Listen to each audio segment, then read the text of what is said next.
Assalamualaikum sahabat tani. Kali ini saya akan mencoba memberi contoh bagaimana penggunaan obat-obatan untuk tanaman padi secara standar. Standar artinya di sini jika tidak ada serangan hama yang masif atau khusus yang sangat gawat, misalnya serangan wereng yang gawat. Jadi ini saya rasa kalau untuk petani biasa sudah cukup bagus lah. Nah, bagaimana cara penggunaan dan pengaplikasiannya, mari kita ikuti. Jika ada kekurangan, Anda boleh menambahkannya di kolom komentar. Semoga bermanfaat bagi rekan-rekan semua, dan padi Anda semoga juga bagus dan terbebas dari hama yang sangat merugikan. Untuk usia padi yang di bawah 1 bulan, kita dapat menggunakan bahan-bahan penyemprotan sebagai berikut. Ini tentu saja tergantung pada kemampuan dan kemampuan Anda. Penyemprotan dapat dimulai pada padi berumur 7 atau 10 hari. Sedangkan intensitasnya juga tergantung pada kemauan dan kemampuan Anda. Apakah 10 hari sekali, apakah seminggu sekali. Untuk padi yang masih dalam usia dini atau vegetatif, sebaiknya yang kita gunakan adalah insektisida sistemik. Kali ini saya menggunakan Virtaco dan saya gilir dengan spontan. Mengapa kita harus menggunakan produk-produk yang paten? Karena dalam hal menanam padi tidak bisa diulang, sehingga kita mencari kepastian produk yang telah teruji.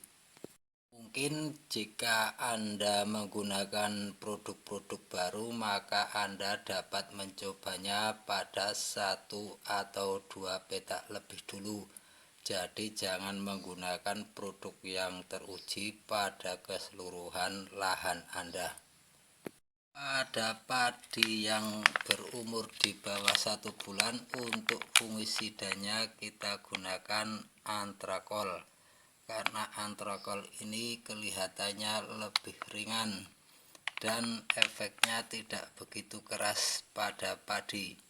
Seperti Anda ketahui bahwa fungisida ini sedikit banyak menghambat pertumbuhan padi, sehingga seringkali tidak terlihat hijau royo-royo, tapi agak kuning. Meskipun begitu, padi akan sangat sehat dan tahan terhadap hama.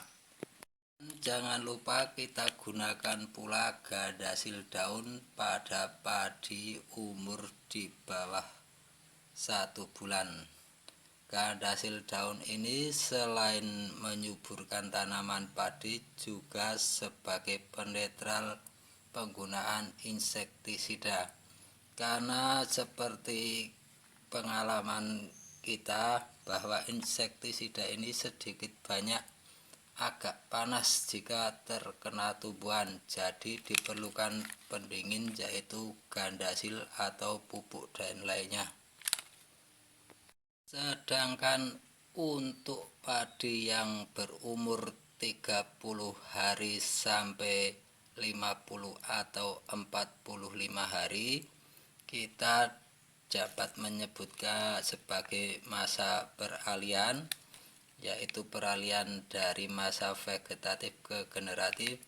Kita juga masih dapat menggunakan insektisida sistemik yang sama, yaitu penggiliran antara spontan dan Virtaco, serta juga masih menggunakan Gardasil daun atau pupuk daun lainnya. Sedang untuk fungisidanya kita dapat beralih ke fungisida cair. Fungisida cair ini lebih kental dan lebih besar dosis atau Jadi yang saya gunakan adalah skor. Sekali lagi, gunakanlah pestisida yang telah teruji.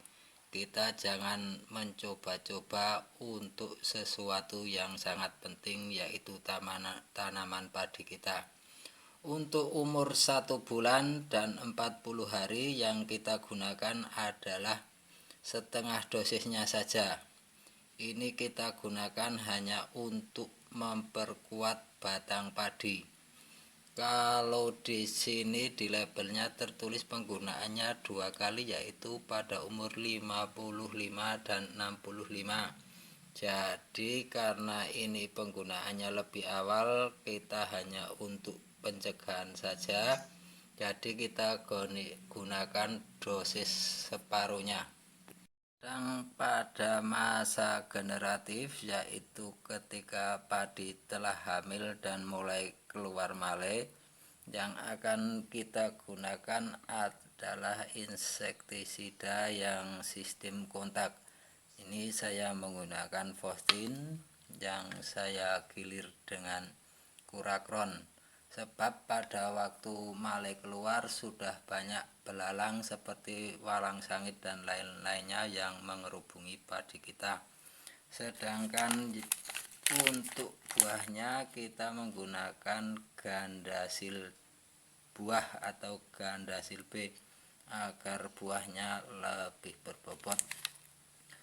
Untuk fungisidanya sendiri kita juga masih dapat menggunakan skor atau mungkin yang lebih berkelas Amir Startop. Ini tergantung pada kocek Anda mana yang akan Anda gunakan. Semua itu tergantung kebutuhan dan kemampuan kita. Nah, begitulah urutan penggunaan pestisida, pupuk daun, dan lain-lain sedari awal sampai akhir. Dan sebagai tambahan, semua hanyalah ikhtiar bagi kita manusia untuk mendapatkan hasil panen padi yang lebih bagus dan lebih memuaskan. Saya rasa penggunaan obat-obatan ini sudah cukuplah standar untuk petani umumnya, kecuali jika ada serangan yang masif dari OPT tertentu, kita dapat menanganinya secara khusus. Cukup sekian. Assalamualaikum warahmatullahi wabarakatuh.